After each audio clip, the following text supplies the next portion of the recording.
après ce qu'on appelait la révolution néolithique, quelques milliers d'années après. Alors, la révolution néolithique, disons, ça dépend des endroits, mais pour l'Asie mineure, grosso modo, disons 10 000 ans, il y a 10 000 ans. Et puis, environ 4 000 ans plus tard, commencent à apparaître des villes. Eh bien, à partir de ce moment, va se définir un nouveau point de vue qui, lui, va être centré sur la ville et non pas sur la campagne. Et à partir de ce nouveau point de vue, un point de vue urbain, le sens des deux autres termes va être transformé. La ville va refonder le monde. Elle va non seulement refonder le monde, mais elle va prétendre être la fondation du monde, tout simplement. Comme s'il n'y avait rien eu avant. C'est ce que nous voyons dans les rites de fondation des villes, aussi bien dans le monde gréco-romain que dans d'autres civilisations. Nous connaissons mieux, bien entendu, ce qui s'est passé dans le monde gréco-romain. Ceux d'entre vous qui ont fait du latin avaient rencontré l'expression ab urbe condita.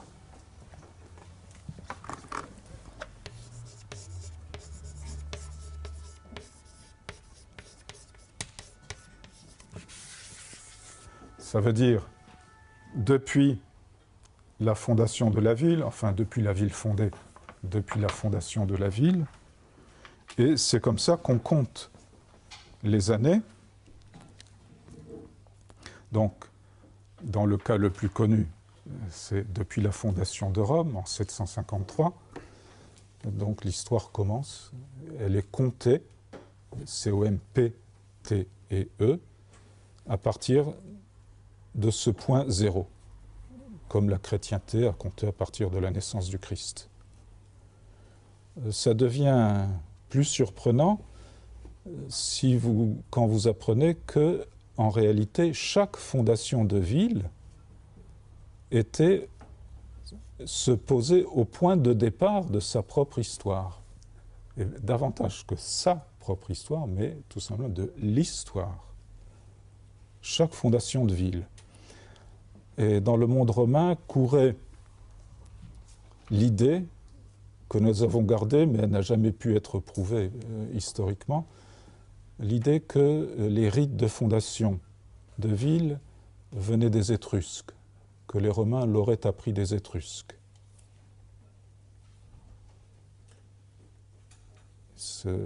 C'était même ce qu'on appelait la discipline étrusque, disciplina etrusca. Bon, ça n'a jamais pu être prouvé, mais peu importe, toujours est-il qu'il y avait ces rites de fondation de ville,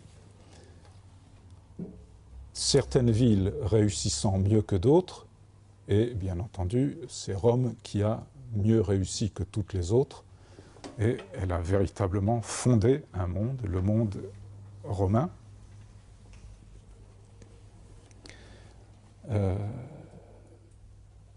Fondé, je disais, un monde, mais effectivement, à chaque fondation de ville, l'un des aspects essentiels du rite, c'était de creuser un trou qu'on appelait mundus, justement. Mundus, d'où vient notre mot monde.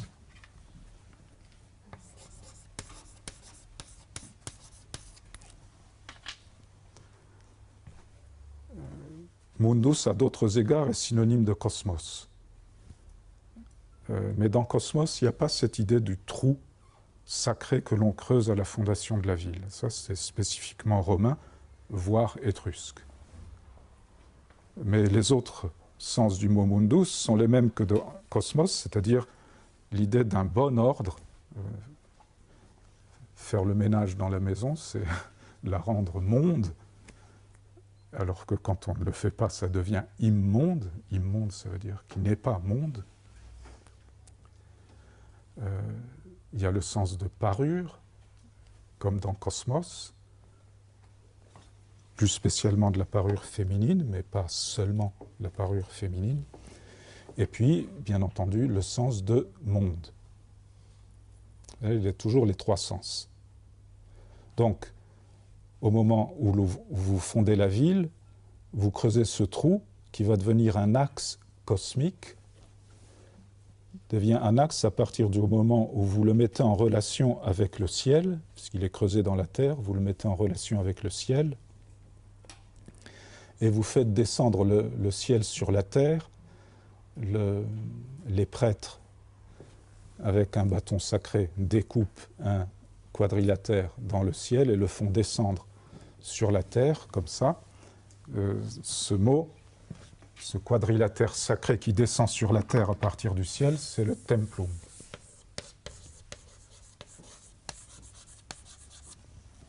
Bon. Mais ce n'est pas tout.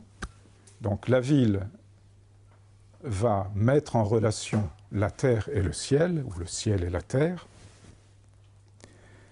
Ce faisant, elle ouvre un monde. En Chine, on a l'idée d'ouverture du monde plutôt par écartement. Là, c'est plutôt par mise en relation. Mais aussi,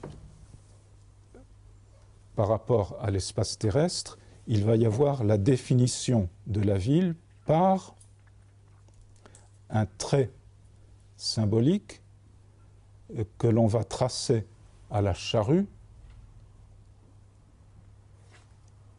et très curieusement, ça va donner, la charrue c'est un instrument aratoire, mais ça va donner naissance à l'idée même d'urbain, puisque ce sillon symbolique, tracer un sillon, ça se dit urbare ou urbare.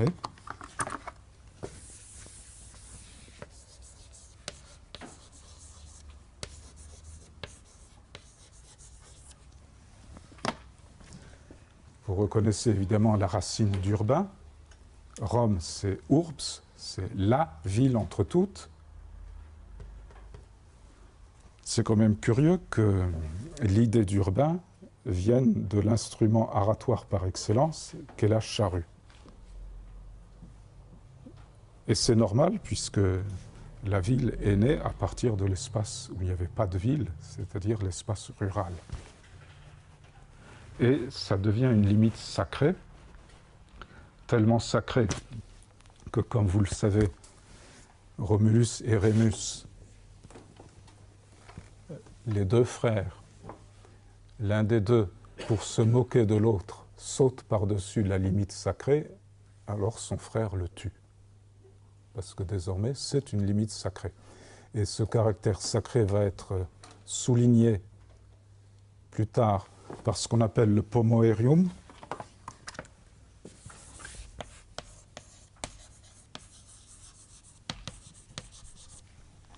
c'est-à-dire un espace où vous n'avez le droit ni de bâtir, ni de cultiver. Et il est, ça veut dire en avant d'eux, ou derrière, mais ça veut dire au-delà, et ça c'est le même mot que murus, qui veut dire mur. Donc c'est au-delà du mur. Au-delà du mur, vous n'avez symboliquement ni culture, ni construction. C'est pour souligner le contraste entre le monde humain, qui est occupé par nous autres, citoyens ou concitoyens, romains en particulier, et ce qui est en dehors, ce qui est hors les murs.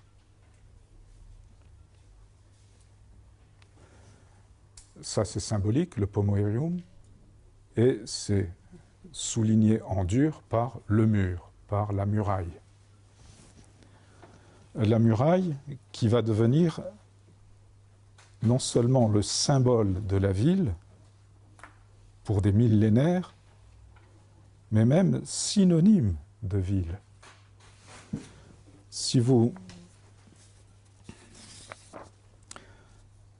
prenez par exemple la définition de la ville à la fin du XVIIIe siècle en Europe, dans l'encyclopédie de Diderot, je vous lis, ça c'est en 1765, alors le mot ville. Définition, c'est une enceinte fermée de murailles qui renferme plusieurs quartiers, des rues, des places publiques et autres édifices. Ça n'est pas une définition que vous pourriez donner aujourd'hui, mais quand même, 1765, c'est il n'y a pas si longtemps que ça, si vous considérez la longueur de l'histoire des villes. Donc l'idée de ville, elle est contenue dans l'idée même de muraille. Et ça n'est pas un exemple isolé. Vous avez même un exemple plus fort et plus récent dans le mot et dans le sinogramme Chen,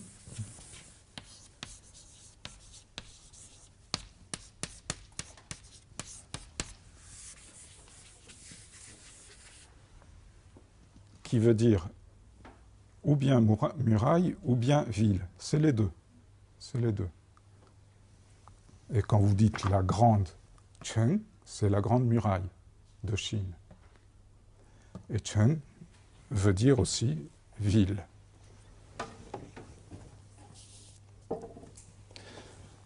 Pourquoi est-ce qu'il faut tracer des limites comme ça, non seulement symboliques, mais en plus en dur? Alors la limite en dur, on comprend, hein, il s'agit de se défendre. Mais ça n'est pas simplement pour se défendre, c'est pour exister. Exister. Et là, c'est le côté symbolique qui est le plus important. C'est là le sens du sillon fondateur. C'est que la ville doit exister, comme dit l'étymologie, c'est se tenir hors de, existere.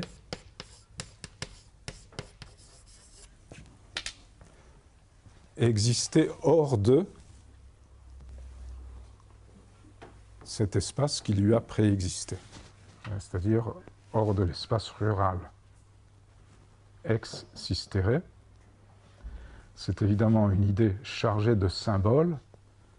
C'est de la même manière que l'enfant naît à partir de la mère et il commence à exister à la naissance, au moment où il se sépare et où il se tient hors de. Vous voyez, tout ça se tient dans les milieux humains où toute chose est toujours à la fois symbolique, technique et écologique.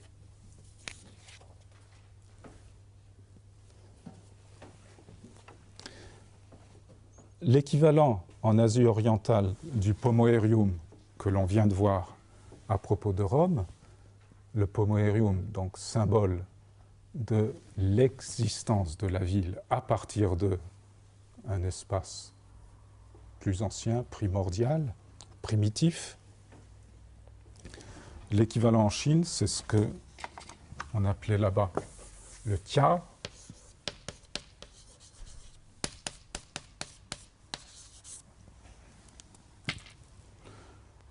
qui à beaucoup d'égards est comparable et qui a donné naissance au terme banlieue, au-delà du Tia, c'est-à-dire au-delà de cet espace qui est pomoerium, c'est-à-dire au-delà du mur,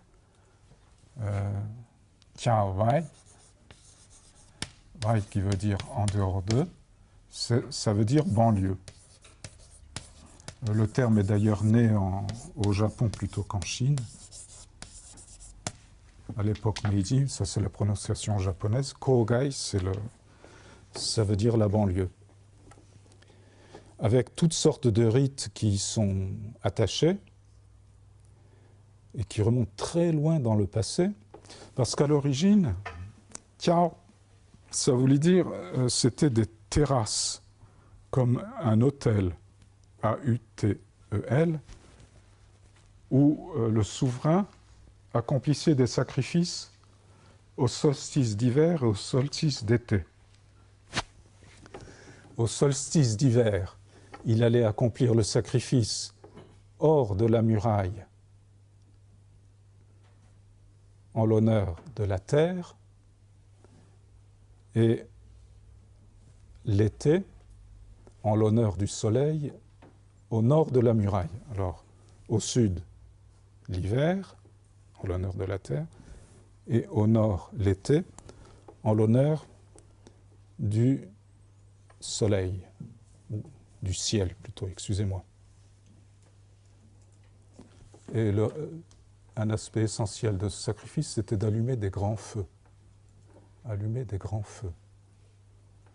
Alors ça vous paraîtra très exotique, très plein de chinoiseries, mais allumer des feux au solstice d'été, c'est des choses que nous connaissons ou avons connues aussi. Et ça s'appelait chez nous les feux de la Saint-Jean. Et il y a peut-être des raisons profondes, communes aux deux cas, je ne sais pas.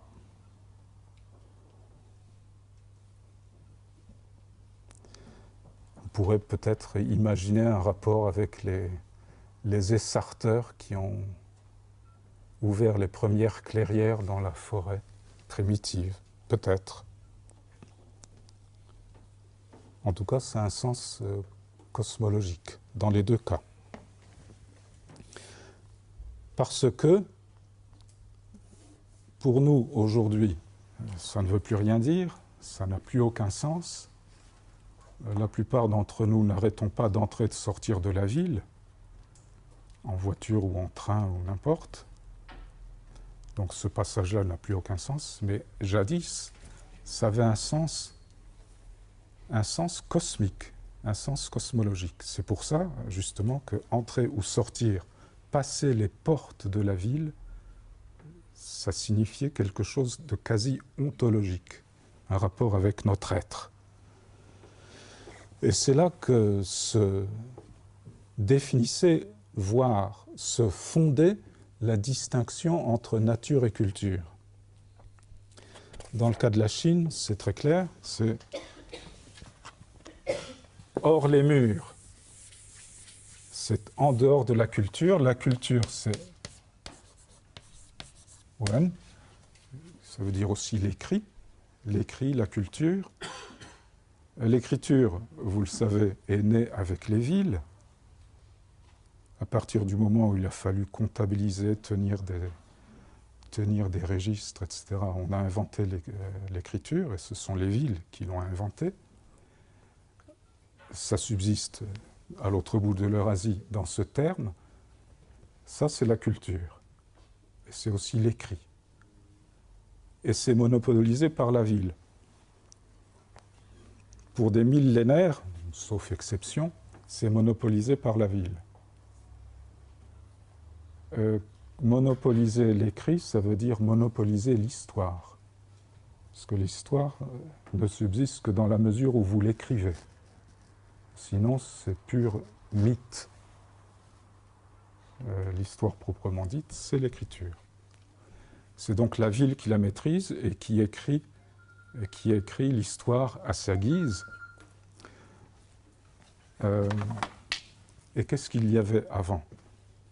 Il y avait une société non urbaine, c'est-à-dire une société rurale, qui avait sa propre vision du monde et qui en a été dépossédée. Dépossédée, c'est-à-dire elle n'a plus eu droit à l'histoire. L'histoire, très largement, a été l'histoire de la classe de loisirs, écrite par la classe de loisirs, qui était la classe dominante. Ce que vous avez de l'autre côté du mur, hors les murs, finalement, ça est devenu un tout indistinct qui s'est défini essentiellement par le fait de ne pas être urbain. Donc, aussi bien la campagne que l'espace sauvage se sont trouvés amalgamés dans cette non-urbanité. On en a des traces. Hein, ce n'est pas simplement des manières de voir que je suis en train de vous exposer. On en a des traces dans le vocabulaire que nous utilisons. Par exemple, le mot agreste.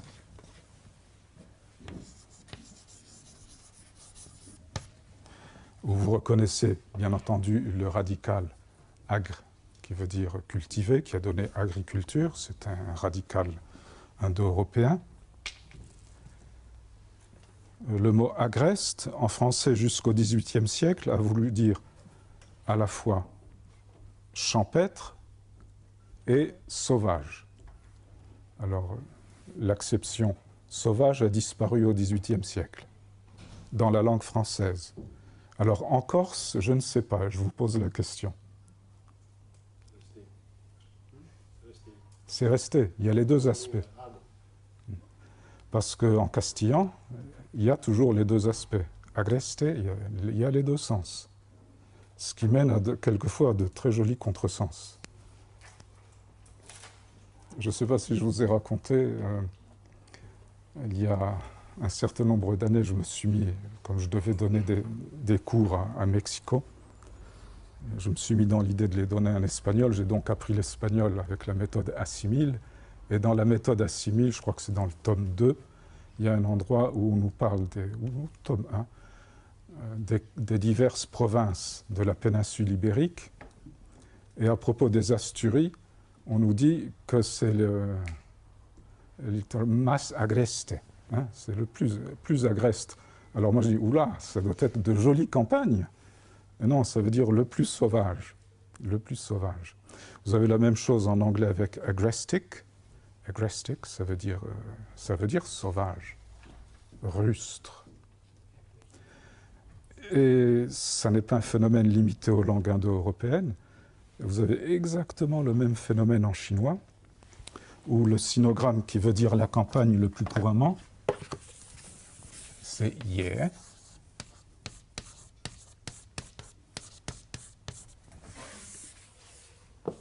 Il a ces deux acceptions, c'est-à-dire dans certains cas, ça renvoie à la campagne, c'est champêtre, et dans d'autres cas, ça renvoie à la nature sauvage. Par exemple, si vous dites